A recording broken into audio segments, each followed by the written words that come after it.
वही वीर जमाना बन सीता सेना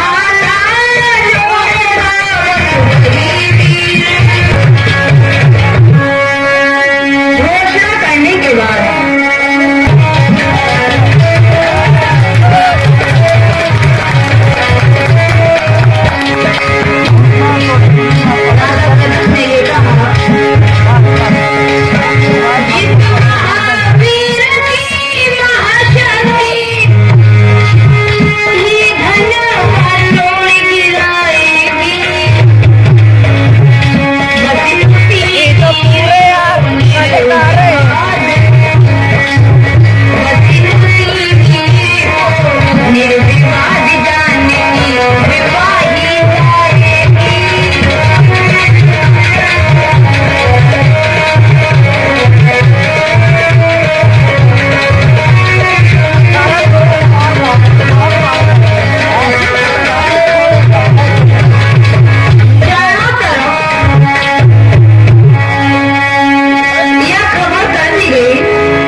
विश्वामित्र को भी यह सूचना मिली तो वे श्री राम लक्ष्मण को साथ लेकर जनकपुरी की ओर चल दिए। उन्होंने पाई है खबरिया लड़के डाले हैं लक्ष्मण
गुरुदेव गुरुदेव मैं क्या देख रहा हूँ? तो विश्वामित्र जी कहने लगे कि श्री राम सुनो, रघुनंदन की बात सुने विहसे विश्वामित्र गौतम ऋषि की नारिका कहने लगे चरित्र। सुनो राघव, यह गौतम ऋषि की नारी अहिल्या है। तो इतनी बात सुनकर श्री राम ने प्रश्न किया कि गुरुदेव अब आप हमें इनके बारे में विस्तार से समझाओ कि आखिर ये पत्थर क्यों बन गई।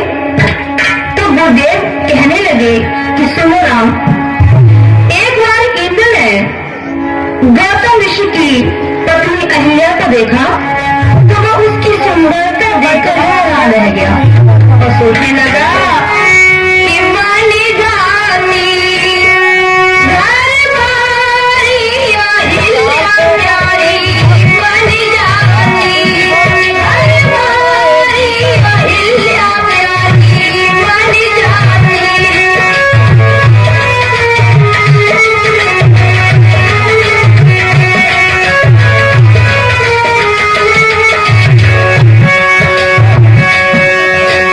क्या क्वेश्चन लगाए?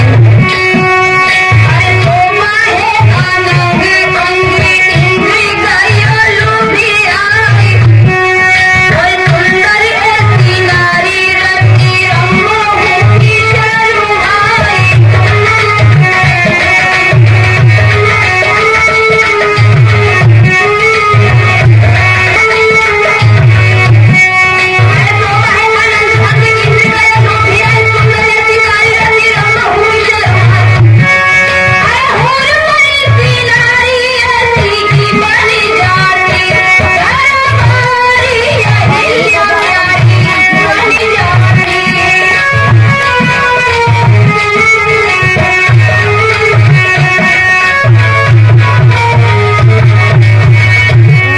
अहिल्या को देखकर इंद्र काम के वशीभूत हो गया और अपना काम बनाने के लिए चंद्रमा के पास गया, सारी बात बताई और बोला सुनो, और गावन करके चंद्रमा मैं तुमसे कुछ कहने के लिए आया हूँ। और गावन करके गौतम में जाना, मैं घर उठ जाऊंगा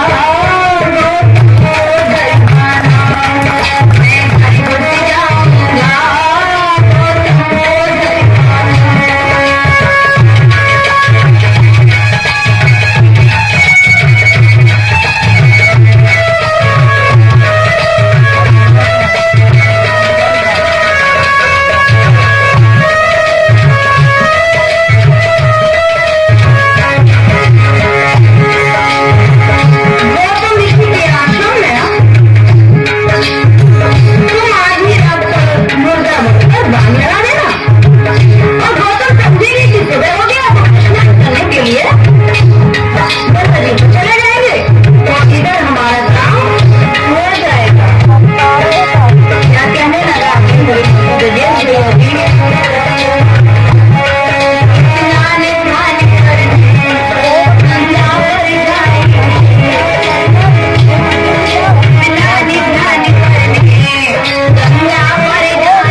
काम किया, अर्थात आधी रात के समय चंद्रमा ने मुर्गा बनकर कैसा गजब किया तो भैया जी, गजब कर डालो वाह मुर्गा ने, गजब कर डालो वाह मुर्गा ने।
गंगा स्नान करने चले गए।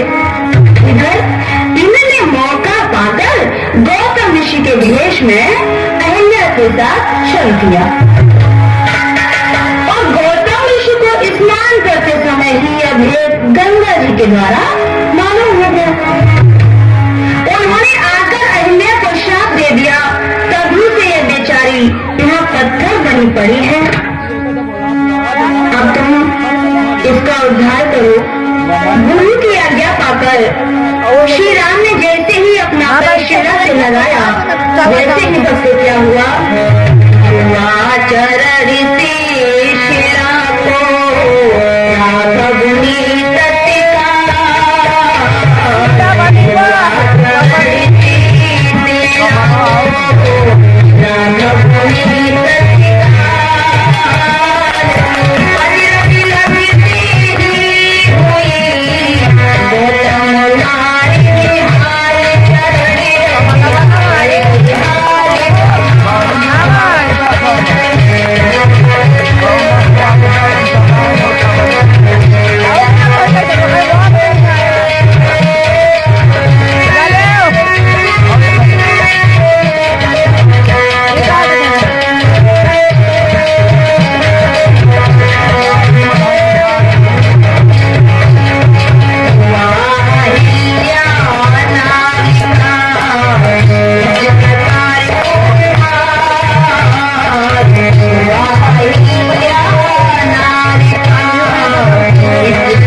वे तीनों जनकपुर की ओर चल दिए। कैसे जा रहे हैं तूफानी भैया जी?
मिथिलेश ने मुनि विश्वामित्र का पूर्ण सम्मान किया और राम लक्ष्मण का भी पूरा परिचय बता दिया। अब तो राजा जनक ने अपने भाग्य की सराहना की।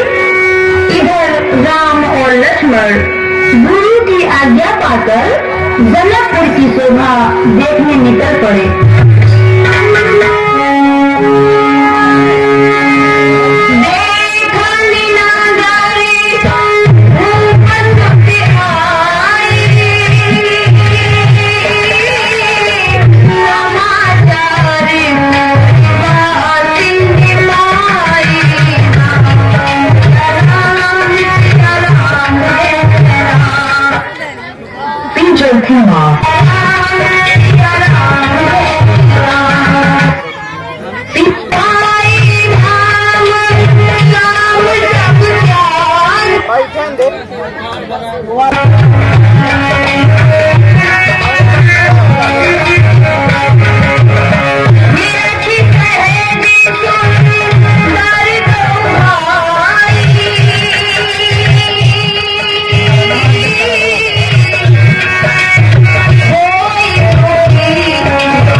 वाले राजकुमार तो सीता की योग्य है। इनकी और सीता की जोड़ी कितनी सुंदर रहेगी। दूसरी बहन कहने लगी, तुम बिल्कुल ठीक कह रहे हो। इस प्रकार जनकपुरी की शोभा तो राम लक्ष्मण देख रहे हैं। इधर पूरी नगरी में राम लक्ष्मण के आने की सूचना मिल गई। तो आज जनकपुरी की हालत क्या है?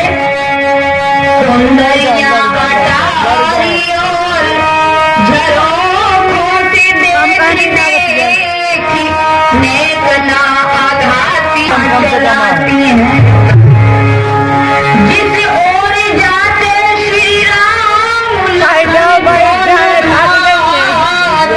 और भीड़ों करना आघाती है।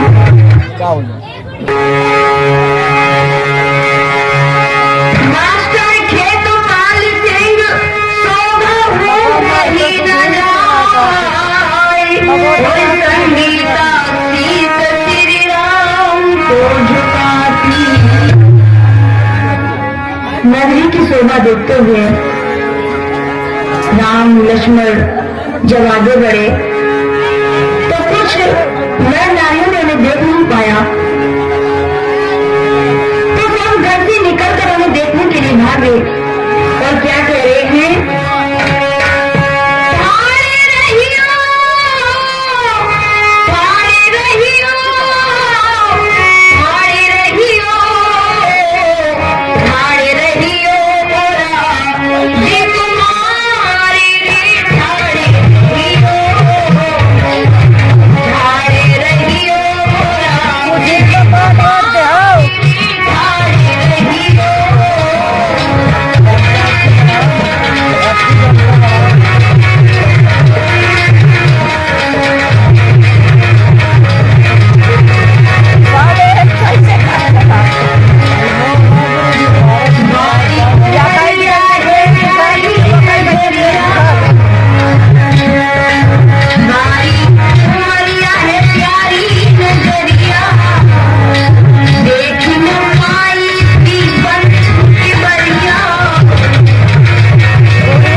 की शोभा देखते हुए वो सभी जनकपुर वालों के चित्त चुराकर वे दोनों भाई वापस गुरु जी के पास लौट आए। रात्रि व्यतीत होने के बाद सुबह होते ही गुरु की आज्ञा पाकर श्री राम पूजा के लिए फूल लेने उस वाटिका में चले गए। भगवान श्री राम लक्ष्मण पुष्प वाटिका में जब फूल लेने के लिए चले गए और वहां की जब शोभा देखी है तो कैसी शोभा थी। बाग बाग थी बाग में फैली हुई बहार, फूल फूल करे फूल भी लुटा रहे थे और उस फूल बाग की शोभा कैसी थी सुने चल रही। फल फूल खिले सूची प्यारी चले अब आवे माथे बहारी, एक घूमती रही है कोयलिया।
पूजन के लिए अपनी सखियों के साथ बाद में आई सखी के साथ गिरजा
बगिया में आए हुए हैं। सुनो बहन, फूल बगिया में राम जो आए गए हैं, चलो देख आई है।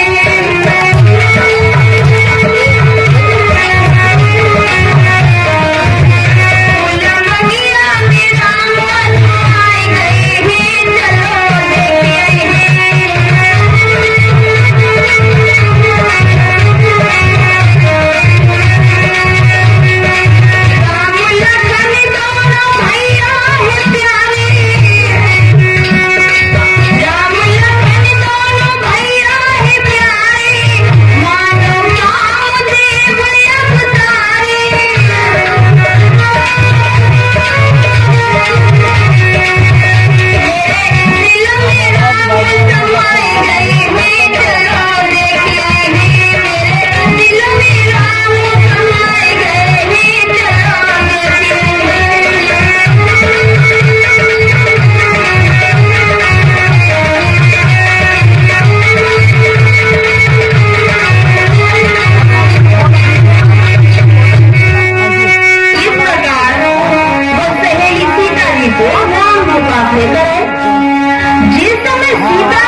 रही हैं, लेकिन सीता जी बिना मन के पीछे से धीरे धीरे चलने लगी। मंदिर में पहुंचकर गिरजा पूजन करके सीता जी ने मां जगदम्बा से वरदान मांगा, तो मां भवानी ने सीता को दिल के अंदर ही एवं मस्त कहकर इच्छा पूर्ण होने का वचन दिया और नारद की वाणी सत्य होने की भी बात कही। वरदान प्राप्त कर सीता जी सहेलियों के साथ महलों के लिए चली। कैसे जा रही है तो दिख गया, चली सीता महल की राम जैसे मन का बनी, चली सीता राम जैसे मन का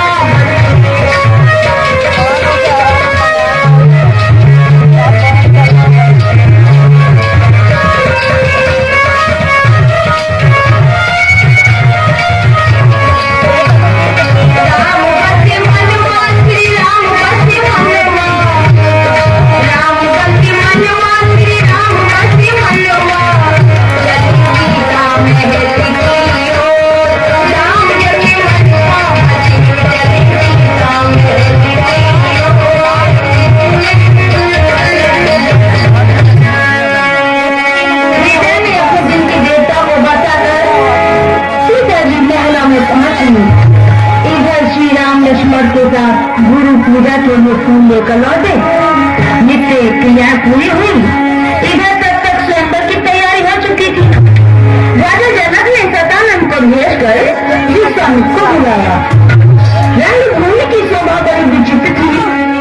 गुरु जी के साथ जब राम लक्ष्मण वहाँ आए तो देखने के लिए मरने लगे। जैसे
श्री राम को देखकर कामिया मोहित हो गई। अब ये कथा क्यों कि एक और सीता जी वरमाला लिए खड़ी है और इधर बड़े बड़े शूरवीर धनुष को उठाने की कोशिश कर रहे, लेकिन गजब हो गया। अरे धनुष उठाना तो दूर रहा, कोई भी योद्धा उसे हिला भी न सकता। यह देखकर मिथिला पति बेचैन होकर लौटाने लगे।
जब ये शब्द वहां बैठे हुए लोगों ने सुने तो सबके से नीचे झुक गए, लेकिन सूर्यवंशी सीता और कई लक्ष्मण चुप कैसे रह सकते थे। वे बोले, क्या कहते हो जनक, क्या पृथ्वी पर कोई वीर ही नहीं रहा? ऐसा नहीं हो सकता। लक्ष्मण बोले, अभिमान त्याग कर कहता हूँ, आदेश गुरु का पाऊं मैं। ओ धनुआ की तो चली कहाँ सारा ब्रह्मांड में।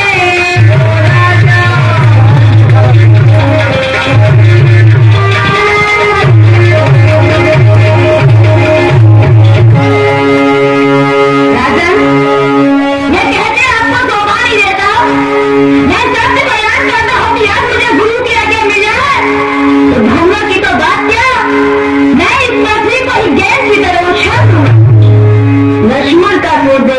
सभी राजा महाराजा उनकी ओर तख्ती बांधकर देखने लगे। इधर विश्वामित्र जिन्होंने शांत किया और श्री राम को धनुष उठाने का संकेत किया। बच्चों, गुरु की आज्ञा पाकर श्री राम धनुष तोड़ने चले। कैसे जा रहे हैं बाबा जी?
भगवान श्री राम सीता से बड़े थे और सीता जी छोटी।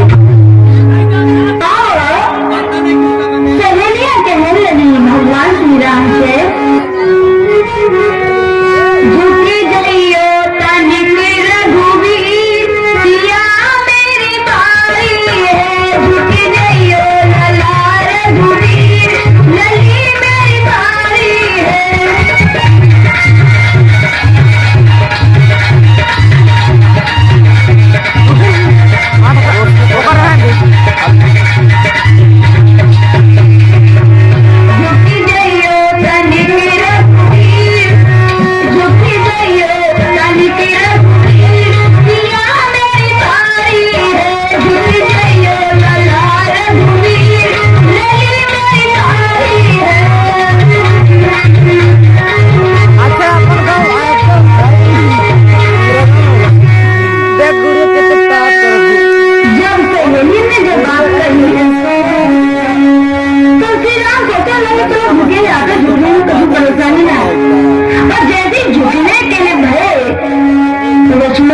भैया अब नहीं झुकने लगे, झुके तो मैं तुम मेरी झुकने पड़े। श्री राम कहने लगे, बात तो ठीक है, बहुत देर हो गई। इधर सुनैना भी जब थक गई तो लक्ष्मण ने सोचा चलो बहुत देर हो गई है। लक्ष्मण ने कहा, देखो ऐसा है, अगर तुम हमसे कहो तो हम अब यहाँ नहीं माला डलवा दिए। सखिया बोली, तो कैसे? देखो, तो लक्ष्मण जैसे ही श्री राम के पैर छूने लगे, ये भगवान श्री राम ने करो कि लक्ष्मण को आशीर्वाद दो, हाथ रखो तो झुके। और जैसे ही झुके और तैसे ही ये सीता को मौका मिली तो सीता ने जयमाला डाल दी। बोलिए सियावर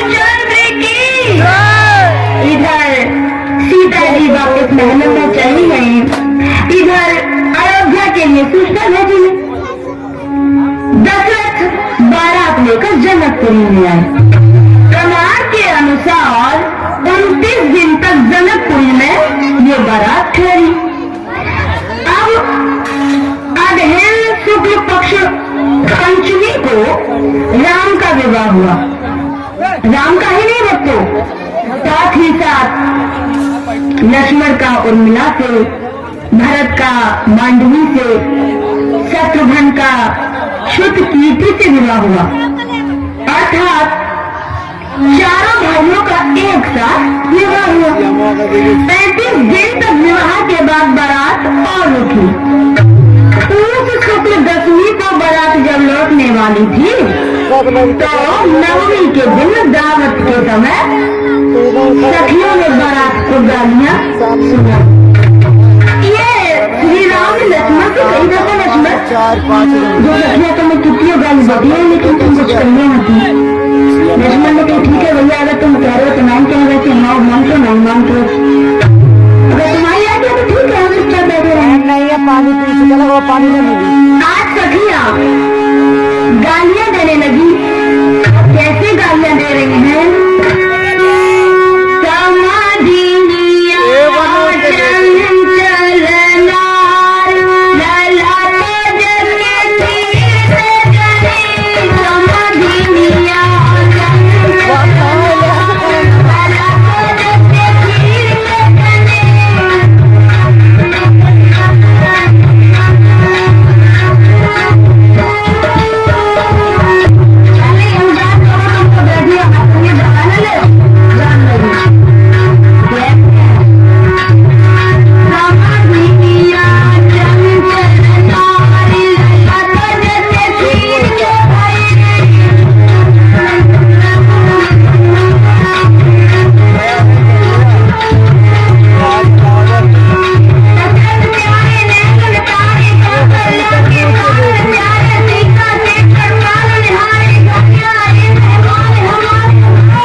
माह कृष्ण पक्ष